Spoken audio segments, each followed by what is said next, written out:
કોઈ એક આંકડા પરથી તમે કમ્પેર કરો અને એમ કહો કે ભારત વિશ્વગુરુ બની જશે, એ યોગ્ય નથી. અને વિશ્વગુરુ ત્યારે જ ભારત બનશે જ્યારે ભારત જ્ઞાનના સર્વોચ્ચ શિખરે બિરાજતું હશે.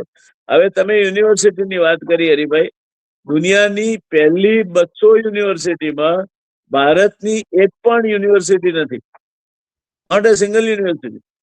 ખતમ કરવા માટે છે, જેએનયુ હતી એને ખતમ કરવા બેઠા છે. જેએનયુ નો સવાલ, જેએનયુ તો પેલા 200 માં હતી જ નહીં, પણ 143મા નંબરે આઈઆઈટી મુંબઈ હતી એક જમાનામાં. ત્યાર પછી ઇન્ડિયન ઇન્સ્ટિટ્યૂટ ઓફ સાયન્સ આવતી, ત્યાર પછી આઈઆઈટી ખડગપુર હતી. પહેલી 200 માં 3 યુનિવર્સિટી હતી, આજે એક પણ નથી. પણ ગૌમૂત્ર વિશેષજ્ઞો ડાયરેક્ટર હોય એટલે પછી તો શું થાય?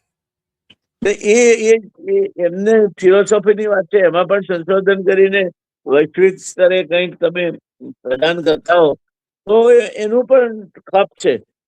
ભારતની મજા ક્યાં છે કે આપણે કોઈ પણ પ્રકારના જ્ઞાનને નકાર્યું નથી.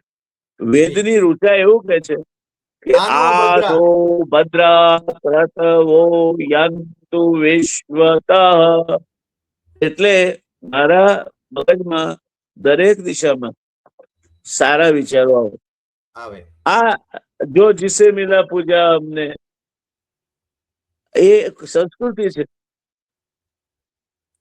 એટલે આપણે જ્ઞાનને ક્યારથી જ્ઞાનને આ દિમાગી નક્સલ ક્યારથી કહેવા માંડ્યા? મને છેલ્લો એક પ્રશ્ન પૂછવાનું મન થાય છે કે એક બાજુ મોદી જૈનજી વિશે મૌન હોય છે, મોદી અને શાહ જૈનજી વિશે અથવા તો જંતર મંતર વિશે મૌન ધારણ કરે છે, અને બીજી બાજુ મોહન ભાગવત આરએસએસ ના સરસંઘચાલક એ જાણે કે જૈનજી નહીં પણ જૈન આલ્ફા સાથે વાતો કરે છે, અને એમનાથી જુદા. આ મિલી ભગત છે કે કઈ ખટરાક છે? Mohan Bhagwat is in search of identity, so is RSS.